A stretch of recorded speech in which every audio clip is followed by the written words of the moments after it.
Upaya menjadikan mantan Presiden Soeharto sebagai pahlawan nasional rupanya tidak berjalan mulus.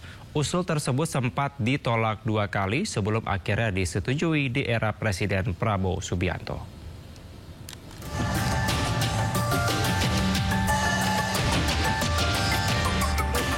Upaya untuk menjadikan Presiden kedua RI Soeharto sebagai pahlawan nasional tidaklah berjalan mulus. Usul tersebut telah dilakukan sejak 2010 silam atau 2 tahun usai wafatnya Soeharto. Salah satu pengusul yakni Gubernur Jawa Tengah saat itu yakni Bibit Waluyo. Soeharto dianggap layak untuk dianugerahi gelar pahlawan nasional lantaran dinilai banyak berjasa dalam proses pembangunan di tanah air. Namun pemerintah Presiden Susilo Bambang Yudhoyono saat itu tidak melanjutkan pengusulan dengan pertimbangan masih terlalu dini dan diperlukan pembahasan lebih lanjut. Usul tersebut kembali digaungkan pada 2016. Kali ini usul diusung Partai Golkar. Partai yang pernah menempatkan Soeharto sebagai ketua Dewan Pembinanya tersebut menilai Soeharto pantas diberi gelar karena banyak berjasa bagi bangsa dan negara. Lagi-lagi, usul tersebut tidak dapat diambil oleh pemerintahan Presiden Joko Widodo. Salah satu pertimbangannya yakni kontroversi rekam jejak Soeharto selama berkuasa 32 tahun dan ketetapan MPRS yang menyebutkan Soeharto dan kroninya melanggengkan korupsi, kolusi, dan nepotisme. Usul menjadikan Soeharto sebagai pahlawan nasional mulai menemukan titik terang usai MPR menghapus nama Soeharto pada September 2024. Usulan yang datang dari Partai Golkar tersebut lalu diterima Kementerian Sosial di mana nama Soeharto diusulkan dengan 9 nama lainnya untuk memperoleh gelar pahlawan nasional. Sejak diusulkannya Soeharto sebagai calon penerima gelar pahlawan nasional, kritik dari koalisi masyarakat sipil terus mengalir. Aktivis menilai Soeharto tak layak untuk diberikan gelar pahlawan nasional karena rekam jejak buruknya selama berkuasa. Pemirsa, saat memperingati Hari Pahlawan, Indonesia memberikan anugerah ke 10 insan. 10 nama naik ke langit kehormatan, satu yang memicu sejumlah keheranan. Bagi sebagian kecil ia merupakan simbol pembangunan, tapi bagi sebagian besar ada luka yang belum pulih benar. Dan untuk membahas lebih dalam pemirsa, sudah bergabung bersama kami melalui sambungan Zoom politisi Partai Gerindra Hendarsam Marantoko dan Ketua PBHI Julius Ibrani. Selamat sore Bang Hendarsam dan Bang Julius. Sore. Selamat sore. Baik. Selamat sore Bung Julius. Sore Bu Hendarsam. Waalaikumsalam. Ya, saya mau ke Bang Hendarsam terlebih dahulu. Bang Hendar, ini bagaimana bisa orang yang dikenal sebagai pemimpin yang dicap otoriter dan juga diktatorial mendapatkan gelar kehormatan sebagai pahlawan? Pertanyaannya tajam sekali ya. Saya rasa otoriter dan diktator itu terlalu lugas untuk disematkan. Jadi saya ingin kasih begini ya. Intinya begini, bahwa saya ya orang yang hidup di Orde Baru. Saya mahasiswa yang hidup di Orde Baru. Nah, jadi saya tahu persis dan kemudian bagaimana kita sebagai seorang mahasiswa juga ikut tentang Pak Harto pada saat itu. Tapi pada satu fase kita berkontemplasi bahwa setiap tokoh itu mempunyai sisi baik dan ada sisi kontroversinya. Sisi kontroversi ini yang kemudian menjadi perdebatan ya. Nah, ini kemudian yang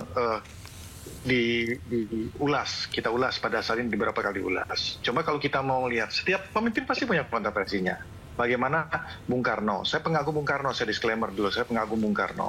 Tapi tidak bisa kita nafikan juga bahwa Bung Karno pada saat itu pernah bersengketa dengan wakil presidennya Pak Hatta ya, mengasingkan beliau dengan Sultan Syahrir juga tanpa pengadilan gitu ya. Habis itu juga banyak dengan Syafruddin Prawira dengan Muhammad Nasir, tokoh-tokoh yang berseberangan dengan beliau, dengan Buya Hamka juga ya kan, dan banyak yang lain. Tapi kan kita tidak melihat itu bahwa bangsa kita adalah bangsa yang menghargai, bahwa jangan gara-gara nilai titik rusak susu sebelanga ya. Jangan gara-gara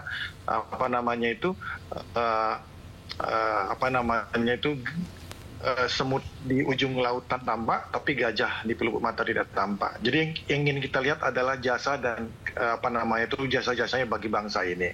Itu yang pertama. Yang kedua, saya ambil contoh, ya kan, kalau pahlawan nasional lagi Tan Malaka.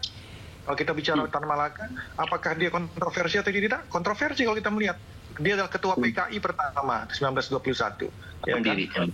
Pendiri PKI. Pendiri PKI, Partai Komunis Indonesia yang saat ini kita nisbatkan sebagai organisasi terlarang. Tapi dia mendapatkan gelar itu, gelar pahlawan itu. Kita tidak melupakan jasanya dalam era kemerdekaan. Ya, apalagi kalau kita bicara ya Pak Harto juga, suka tidak suka, ya kan? Saya hidup di zaman Orde Baru kok. Ya kan, mengalami masa zaman Orde Baru sampai dengan sekarang. Ya, apa boleh buat? Bukan apa boleh buat. Ya, kita harus berbesar hati dengan itu, bahwa setiap orang mempunyai sisi yang mungkin sedikit kontroversi, ya dari sisi itu. Bukan kontroversi, ada perdebatan kita tentang masalah itu. Tapi tidak menafikan jasa-jasanya juga. Ya, bagaimana stabilitas ekonomi, ya, kita sampai dulu menjadi macan Asia dan belum bisa comeback sebagai macan Asia sampai dengan saat ini. Ya, nah tentunya dengan segala cara beliau memerintah itu bisa menjadi diskusi kita lebih panjang. Tapi jasa-jasa orang, jasa tokoh-tokoh bangsa tidak bisa kita nafikan. Oleh karena itu hal tersebut menjadi concern kita bersama. Kita harus menjadi bangsa yang pemaaf, ya, bangsa yang berjiwa besar. Saya rasa seperti itu, ya. Kalau kita selalu melihat kontroversi dari setiap tokoh, maka tidak akan ada, ya, satupun mungkin tokoh di Indonesia ini yang menjadi pahlawan nasional. Baik. Saya rasa seperti itu. Baik, saya mau ke Bang Julius. Bang Julius, pendapatnya seperti apa dengan adanya penganugerahan gelar pahlawan kepada Presiden kedua Soeharto? Ya, pertama dalam undang-undang ya tentang gelar dan tanda kehormatan, termasuk pemberian gelar pahlawan ini, itu ada satu proses yang namanya verifikasi kepada instansi-instansi terkait, kepada masyarakat dan segala macamnya. Nah, ini proses yang kami pikir hilang gitu, karena kami sudah cek ke Komnas HAM, apakah Komnas HAM dilibatkan, apakah lembaga yang lain dilibatkan, itu ternyata tidak. Itu pertama. Yang kedua adalah tentu perspektif pahlawan ini adalah perspektif pahlawan bagi masyarakat. Tadi ada pro dan kontra, ada catatan positif, ada catatan negatif. Saya pikir keduanya, kalau dikatakan Bung Hendarsam seperti itu, keduanya harus ditampung gitu. Karena apa? Karena negara sendiri. Nah, ini catatan yang ketiga. Tadi perspektif korban, perspektif masyarakat sipil, masyarakat pada umumnya.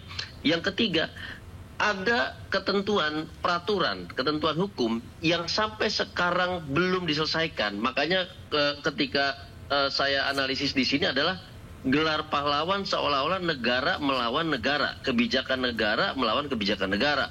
Saya ingin mengatakan bahwa pertama, TAP MPR nomor 11, ya, TAP MPR nomor 11 tahun 1998 di pasal 4-nya mencantumkan nama Pak Soeharto yang ketika itu wafat, kemudian ketentuan itu dicabut, tapi tidak pernah ada proses clearance, ya. Sebetulnya di situ ada pertimbangan prinsip hak asasi manusia, prinsip keadilan dan segala macam, tapi tidak ada proses sama sekali. Yang kedua adalah Kepres nomor 17 tahun 2022 yang dibentuk oleh Presiden Jokowi, dan di situ disebutkan ada sekitar 16 pelanggaran berat hak asasi manusia, mulai dari Petrus, tragedi 98 dan segala macamnya, yang mencantumkan nama Pak Soeharto ketika itu terjadi di bawah rezim Orde Baru gitu. Nah, yang ketiga, saya pikir putusan pengadilan ya terkait dengan Yayasan Super Semar, bagaimana swipe out modal dan keuntungan dari bank negara kemudian dialihkan kepada Yayasan Super Semar. Ini belum clear. Makanya saya katakan perdebatan itu tidak akan terjadi jika catatan-catatan dari negara sendiri, bukan dari masyarakat sipil. TAP MPR dari negara, Kepres dari presiden sendiri, lalu putusan pengadilan tentang Yayasan Super Semar dari negara juga di bidang adjudikasi. Ini belum clear sampai saat ini. Jadi kalau berbantah-bantahan terkait dengan asumsi, terkait dengan opini, saya setuju yang disampaikan Bung Hendarsam, tidak akan ada ujungnya. Tapi ada fakta hukum, ada putusan pengadilan yang sampai detik ini belum diselesaikan oleh negara. Sehingga pertanyaannya, kemudian mengerucut. Soeharto ini dia mantan presiden dianugerahi pahlawan atas yang mana? Lalu kesalahannya di yang mana? Sampai sekarang proses itu belum terjadi. Saya mengatakan ini sama persis seperti kasus-kasus pelanggaran berat HAM lainnya. Ketika tokoh-tokoh dari tim Mawar sekarang duduk di kursi kekuasaan dan segala macamnya. Ketika prosesnya tidak clear, ketika adjudikasinya tidak clear, maka perdebatan itu akan terjadi, instabilitas itu akan terjadi, penolakan itu akan terjadi. Kalau masyarakat itu berpegang pada apa yang dirasakan oleh korban. Jangan lupa, Kepres 17 tahun 2022 itu memandatkan pemulihan hak korban atas pelanggaran berat hak asasi manusia yang sampai detik ini juga belum selesai. Nah, itu akan beda ceritanya ketika diselesaikan oleh Presiden Joko Widodo kepada keseluruhan korban. Tapi sampai detik ini pun belum selesai. Jadi saya pikir banyak cerita yang belum selesai, banyak fakta-fakta hukum yang belum di clearance dalam forum apapun, sehingga itu mengganjal di hati korban, mengganjal di hati masyarakat, dan itu mengganjal di kepala banyak orang. Itulah dasar penolakan itu sendiri, gitu kira-kira. Baik, proses verifikasi hilang Komnas HAM tidak diajak, kemudian ada ketentuan hukum yang tidak diikuti. Tadi ada 3, TAP MPR nomor 11 tahun 98, Kepres 17 terkait 16 pelanggaran berat dan putusan peradilan Super Semar. Bang Hendarsam, tanggapannya? Ya memang yang mempunyai kapasitas untuk menjawab itu tentunya pihak kementerian terkait ya, Kementerian Sosial dan juga mungkin Kementerian Kebudayaan untuk menjawab hal tersebut. Saya tidak ingin masuk ke hal yang sifatnya teknis. Tapi kalau kita lihat seumpama ya, bahwa saya lupa TAP MPR nomor berapa ya, bahwa ada ketetapan TAP MPR yang kurang lebih menyatakan bahwa pada saat itu Bung Karno ya kan dianggap secara politis, moral dan politik itu ada tidak bisa menjaga stabilitas keamanan negara terkait dengan masalah G30 SPKI, betul kan? Seperti itu, betul. Bung Julius, ya kan? Betul. Nah, itu masih ada TAP MPR-nya, tapi setelah itu masih ada, tapi proses beliau menjadi beliau menjadi pahlawan nasional tetap dilakukan kan, seperti itu. Jadi sebenarnya ini bukan hal yang kontroversial secara hukum juga, karena hal-hal tersebut tidak mengganjal, tidak menjadi halangan seseorang untuk menjadi pahlawan nasional. Karena pun kalau sesuatu hal, karena ini kita anggap bukan proses hukum yang sedang berjalan, kecuali itu sedang proses hukum sedang berjalan. Tapi kalau kita mau perbandingkan apple to apple ya kan, saya disclaimer lagi, saya pengagum Bung Karno, tapi artinya kalau kita melihat merujuk pada hal yang lama, ya harusnya semua juga berteriak ketika Bung Karno ditetapkan menjadi pahlawan nasional, harusnya kan seperti itu juga kalau kita merujuk kepada TAP MPRS nomor tahun 1967 ya. Nah, karena itu bukan sesuatu yang menjadi hal pengganjal menurut saya, tapi memang seyogyanya kita balik lagi kepada basic moral daripada bangsa kita untuk menghargai setiap pahlawan dengan segala kelebihan maupun kekurangannya. Ini saya rasa menjadi tradisi yang baik buat kita ke depannya. Saya rasa seperti itu. Jadi kalau saya coba men-challenge bahwa apa yang dikatakan oleh Bung Julius tadi tentang masalah jika ada hukum yang mengganjal, ternyata juga itu kan di pahlawan nasional sebelumnya juga ada kan, seperti itu. Berarti intinya tidak apa-apa begitu ya melanggar 3 ketentuan hukum yang disebutkan Bang Julius tadi, Bang Hendarsam? Ya, pertanyaannya nggak melanggar, bahwa kan semacam ada top of mind dari beberapa kawan-kawan kita, ya masalah Yayasan Super Semar, ya kan, kemudian masalah HAM. Tapi kan itu kan apakah kaitannya langsung ada dengan Pak Soeharto kan gitu kan? Apakah kaitannya bisa kita kaitkan dengan Pak Soeharto kan belum tentu juga kan gitu loh.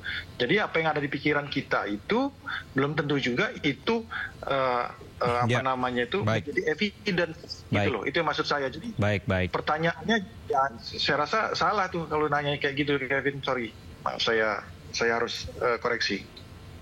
Oke, Bang Julius, menurut Anda salah tidak sudah melanggar 3 ketentuan hukum tapi tetap bisa mendapatkan gelar pahlawan nasional? Nah, itu yang tadi saya bilang. Jadi bahwa tahapan verifikasi itu termasuk memeriksa apakah ada proses hukum, apakah ada kebijakan yang bertentangan, apakah ada sesuatu yang belum selesai, bahkan di level moral dan integritas juga diukur. Nah, ketika hal ini tidak dibuka secara luas kepada masyarakat, tidak dijelaskan pertimbangan-pertimbangan yang dijelaskan Bung Hendar Sam tadi, soal bagaimana menghargai kontribusi pembangunan dan segala macamnya, maka tidak akan selesai di kepala publik. Publik masih bertanya terhadap satu situasi yang stuck di situ. Tadi paling nggak gini deh, paling gampangnya adalah Kepres nomor 17 tahun 2022 yang dikeluarkan oleh Presiden Joko Widodo ketika itu menyebutkan pelanggaran berat hak asasi manusia di era Orde Baru dengan penanggung jawab tertinggi adalah Presiden Soeharto. Lalu ada mekanisme penyelesaian non-yudisial dan segala macam. Itu pun belum selesai. Ya. Gitu. Baik. Makanya saya katakan kalau ini ada proses yang belum selesai, kemudian dipertanyakan siapa pelaku, siapa korban, maka pertanyaan itu ujungnya pasti menimbulkan resistensi dan penolakan. Nah, inilah dasar penolakan yang terjadi terhadap gelar perkara, gelar pahlawan itu. Karena belum ada clearance terkait dengan peristiwa pelanggaran berat HAM masa lalu. Apapun hasilnya, kita tahulah banyak kasus pelanggaran HAM berat yang kemudian diproses di persidangan, kemudian hasilnya masih banyak juga pro dan kontra. Tetapi proses itu ada secara terbuka, jadi masyarakat bisa melihat fakta yang terjadi dan segala macam, termasuk pembunuhan Munir dan segala macam. Itu kita lihat, termasuk yang tadi Bung Hendar Sam bilang terhadap Presiden Soekarno. Bukannya tidak ada penolakan besar sekali. Di ujung pemerintahan Presiden Soekarno, bahkan menteri-menterinya itu disebut menteri brengsek, korup, dan tukang main perempuan dan segala macam. Itu publik menyoroti dengan tegas gitu.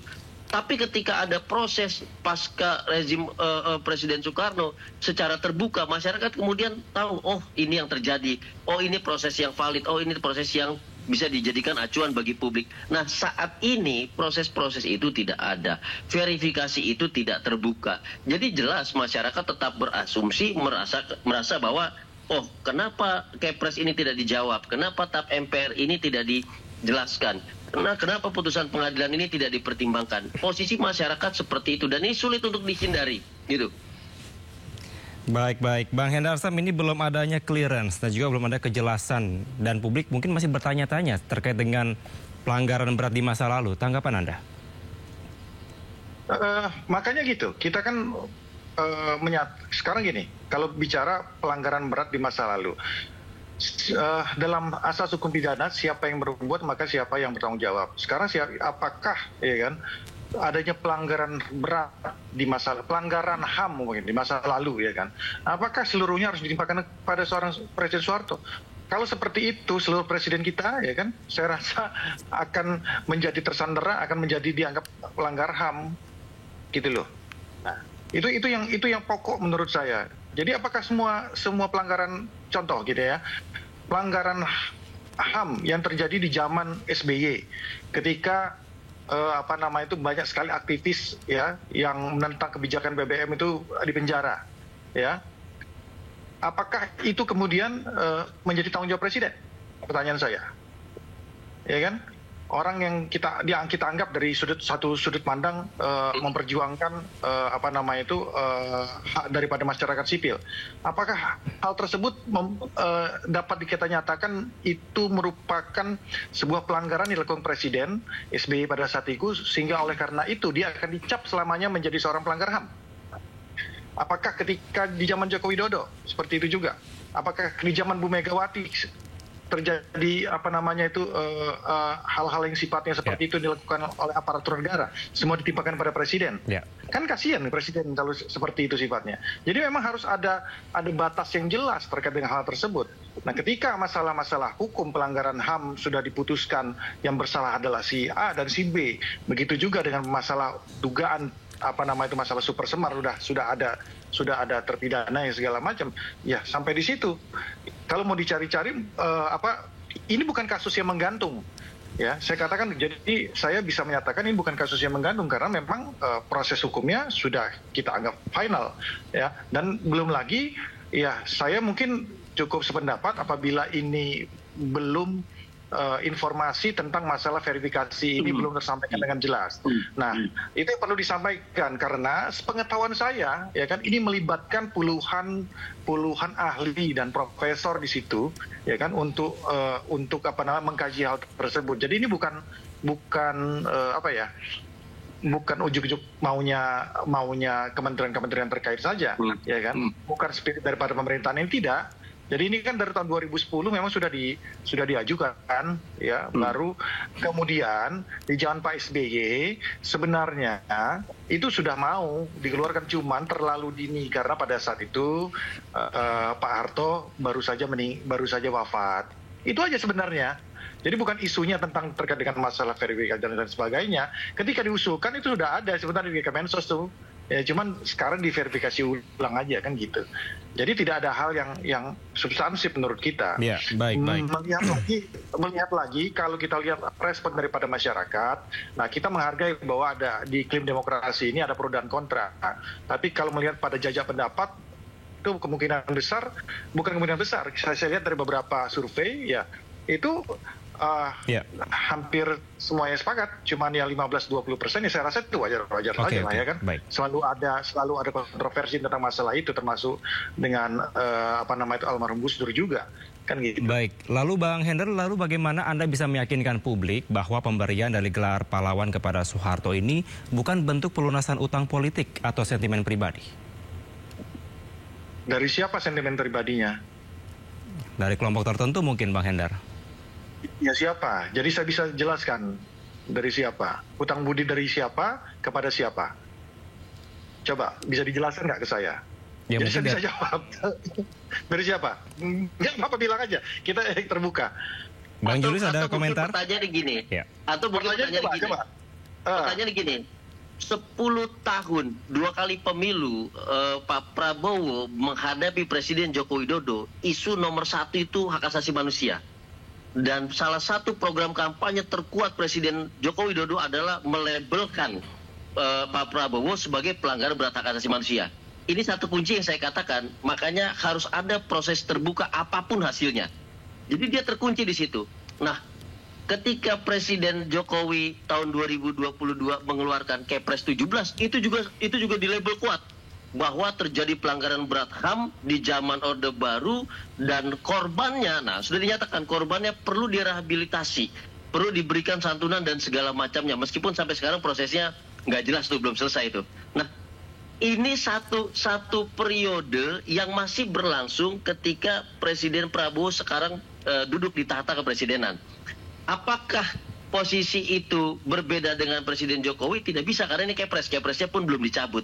Makanya ini seolah-olah untuk sebagai upah politik bahwa kemarin dilabeli pelanggaran berat HAM, dilabeli segala macam, sekarang diberi gelar pahlawan, meskipun di situ ada Marsinah yang memang di dalam konteks masyarakat sipil dia adalah perempuan buruh yang bisa dijadikan pahlawan karena mengubah banyak kebijakan tentang hak-hak perempuan sebagai buruh. Nah, ini yang perlu dijawab juga. Kehilangan substansi soal pertimbangannya, terus kemudian kampanye 10 tahun Presiden Joko Widodo kontra Prabowo, ini yang nggak clear sampai sekarang. Karena biar bagaimanapun, betul Presiden Prabowo sekarang memenangkan pemilu, tetapi 10 tahun ini tidak bisa dihapus 1 tahun masa kepemimpinannya Prabowo. 10 tahun ini masyarakat masih menganggap pemenangan Presiden Jokowi juga bagian dari kampanye Jokowi terhadap Presiden Prabowo terkait dengan pelanggaran berat hak asasi manusia. Nah, ini yang kemudian merasuki pikiran masyarakat. Opini dan asumsi itu menjadi nomor 1 dibanding fakta-fakta ataupun pertimbangan yang tadi Bung Hendar sampaikan. Itu yang terjadi di masyarakat sekarang. Makanya akhirnya timbulnya resistensi, timbulnya penolakan.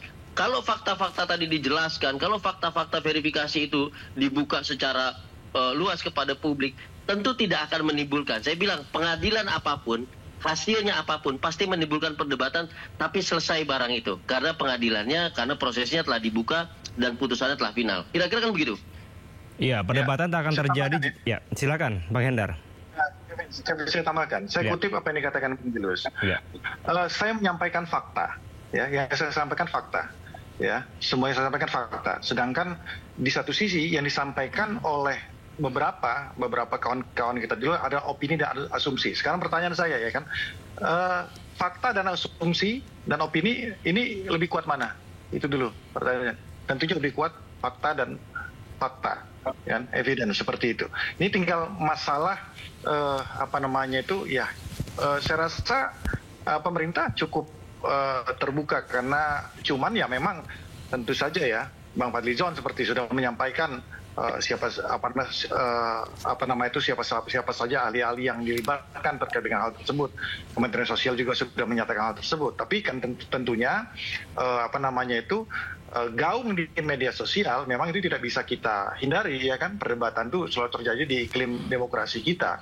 Tapi ya nggak apa-apa. Tapi kita ingin mengajarkan bahwa perbedaan pendapat itu adalah fitrah bagi kita, tapi tidak juga meninggalkan kultur budaya kita bahwa tokoh-tokoh yang berjasa bagi negara kita ya kan, itu bagi bangsa negara ini tidak bisa dilupakan juga. Dan salah satu bentuknya adalah penghargaan sebagai pahlawan nasional. Jadi bukan hanya kepada Pak Harto, kepada Gus Dur, terhadap almarhum Marsina dan beberapa yang lain seperti itu saya rasa. Saya dan yang kedua ya, kaitannya terkait dengan masalah saya mungkin agak sedikit melenceng bahwa pemberian pahlawan nasional seolah-olah dianggap sebagai kultur militer gitu, militeristik. Ada yang ngomong gitu, saya kok jadi lucu nih. Dari zaman dulu juga udah ada kayak gini kan. Dari zaman dulu udah ada gitu loh. Jadi ya saya rasa ya ini sifatnya politis saja, bahwa teman-teman nggak apa-apa menyampaikan. Saya terima masukan, kita menerima masukan dari Bung Julius dan teman-teman. Memang kalau dianggap ada hal-hal proses yang tidak belum begitu terlihat dengan jelas, ya mungkin itu yang nanti menjadi PR kita bersama. Tapi bahwa kultur bangsa kita ini untuk menghargai para pahlawan dan tokoh-tokoh bangsa kita ini yang harus di situ. Jangan gara-gara kontroversi yang tidak jelas ya. Kalau kita bicara balik lagi ya kan, ada TAP MPR-nya mungkin juga tentang masalah organisasi PKI kan. Kira-kira hal tersebut sudah ada juga TAP MPR-nya kan gitu kan. Tapi kenapa Tan Malaka masih diberikan gelar pahlawan nasional sedangkan beliau adalah pendiri PKI? Kalau kita bicara masalah itu nggak selesai urusannya. Karena apa? Karena jasa di beliau besar. Beliau adalah Bapak Republik Indonesia. Itu harus kita tahu gitu loh, ya kan? Kalau kita berkutat terus dengan masa lalu, terus dengan yang paling gampang itu apa? Kalau ngelihat jeleknya orang, nggak akan ada bagusnya orang itu kepada kita. Itu saya rasa itu sifat paling mendasar daripada seorang manusia ya. Iya, Bang Hendar dan juga Bang Julius, ini selain Presiden kedua Soeharto, ini Presiden Prabowo Subianto juga menganugerahkan pahlawan nasional kepada Marsina, juga merupakan pahlawan dari tokoh buruh ya. Di mana rasa haru pemirsa juga ditunjukkan anggota keluarga Marsina, tokoh perjuangan buruh yang menjadi pahlawan di bidang sosial dan kemanusiaan. Selain berterima kasih kepada Presiden, keluarga berharap perjuangan Marsina bisa membawa perubahan besar terhadap nasib buruh, terutama di tengah gelombang PHK saat ini. Ada Bapak Presiden Prabowo, Bapak Presiden RI yang sekarang. Terima kasih banget, terima kasih sebesar-besarnya untuk anugerah yang diberikan untuk adik saya Marsina. Saya tidak menjangka jenengan Marsina jadi orang besar, bahkan membanggakan seluruh Indonesia, khususnya Nganjuk, terangkat Nganjuk punya pahlawan nasional sekarang ini. Semoga itu bisa mencukupi kehidupan lebih layak. Tidak zaman dulu seperti dulu makan aja sering satu hari hanya 2 kali. Insya Allah pemerintah bisa mensejahterakan kaum buruh yang ada di Indonesia, juga memikirkan nasibnya. Jangan ada PHK. Amin. Terutama yang outsourcing, siapa tahu dengan Pak Prabowo dibuat seperti zaman dulu, tidak ada outsourcing. Ya, saya mau ke Bang Hendar Sam kembali. Ini ada juga dari Marsina, tokoh buruh yang juga mendapatkan gelar pahlawan nasional. Tanggapan Anda seperti apa? Itulah tadi, jangan pemberian gelar pahlawan nasional kepada Marsina, kepada Gus Dur dan yang lain-lainnya ini ditutupi dengan isu dengan Pak Harto gitu loh, dinodai dengan hal-hal seperti ini, ya kan gitu. Nah, kan kalau mau kita berdebat atau kita mau ngelihat ya dikulitin juga semuanya kan gitu kan. Apakah yang 9 yang lain layak juga atau tidak kan gitu kan. Marsina sangat layak saya rasa gitu kan. Tapi apakah Pak Harto layak juga? Layak juga karena jejak rekam beliau 32 tahun terlepas daripada mindset beberapa kawan-kawan kita juga rakyat Indonesia yang kontra terhadap tersebut. Jejak beliau 32 tahun membangun Indonesia gitu loh. Baik. Begitu juga Marsina gitu ya kan. Jadi oleh karena itu hal-hal seperti inilah yang harus kita lihat gitu loh. Harus kita perhatikan bahwa itu benar. Saya sedikit terharu tadi dari Bu Marsini menyampaikan statementnya bahwa semoga pemberian gelar ini menjadi selama ini kan almarhumah Marsina ini kan dijadikan simbol di jalanan, simbol-simbol di jalanan sebagai pejuang buruh. Nah, kemudian di era pemerintahan Pak Prabowo simbol ini dijadikan dilegitimasi melalui suatu ketetapan yang diberikan oleh Pak Presiden. Oleh karena itu ini bukan hanya sekedar simbol, tapi ini menjadi spirit dan menjadi suatu gerakan movement dari pemerintah ke depannya yang masuk ke dalam struktur dan program kita, bahwa spirit daripada perjuangan Marsina ini harus kita perjuangkan ke depannya. Seperti yang dikatakan oleh Mbak Marsini tadi. Dari saya seperti itu, Kevin. Baik. Bang Julius, ini tanggapan Anda terkait dengan gelar pahlawan kepada Marsina yang kita tahu merupakan sosok buruh yang gugur memperjuangkan keadilan bagi kaum pekerja di tahun 93 kalau saya tidak salah. Di zaman atau era betul. Presiden Soeharto juga. Tanggapan Anda? Nah, ini yang menjadi catatan. Saya pikir kontribusi Marsina hingga dia meregang nyawa memperjuangkan buruh dan serikatnya ketika itu adalah satu momentum untuk membangkitkan penguatan hak bagi buruh perempuan. Hak cuti untuk haid, untuk hamil dan segala macam. Itu yang harus dijadikan pemerintahan Presiden Prabowo untuk diperkuat lagi. Untuk menjamin bahwa posisi buruh perempuan itu memiliki kesetaraan dan memiliki satu posisi dan kuota yang setara dengan gender yang lain. Itu yang pertama. Yang kedua, yang tidak bisa kami pungkiri adalah pada saat itu investigasi independen dari teman-teman itu menyisakan satu pertanyaan besar ketika ada jejak militer yang kemudian melakukan penyiksaan dan pembunuhan terhadap Marsina. Sampai sekarang proses ini belum selesai. Ini yang saya katakan berkali-kali, banyak proses-proses terhadap buruh, kemudian aktivis di masa lalu yang kemudian ditetapkan sebagai pelanggaran berat hak asasi manusia ataupun yang tidak, yang belum selesai sampai sekarang. Kita bisa menyelesaikan pelanggaran berat hak asasi manusia di Timur Timur dengan Komisi Kebenaran dan Persahabatan di tahun 2009 ketika itu. Selesai semua catatan, 200.000 pembunuhan, ruda paksa dan segala macam penghilangan anak, dan itu tercatat rapih dan kemudian diselesaikan dengan metode rekonsiliatif. Nah, ini yang kemudian jadi pertanyaan ketika terjadi kontradiksi dalam satu kondisi. Marsina yang menjadi korban dari tindakan militer ketika itu kemudian jadi pahlawan, dan pemimpin tertinggi militer ketika itu adalah Presiden Soeharto menjadi pahlawan di saat yang sama.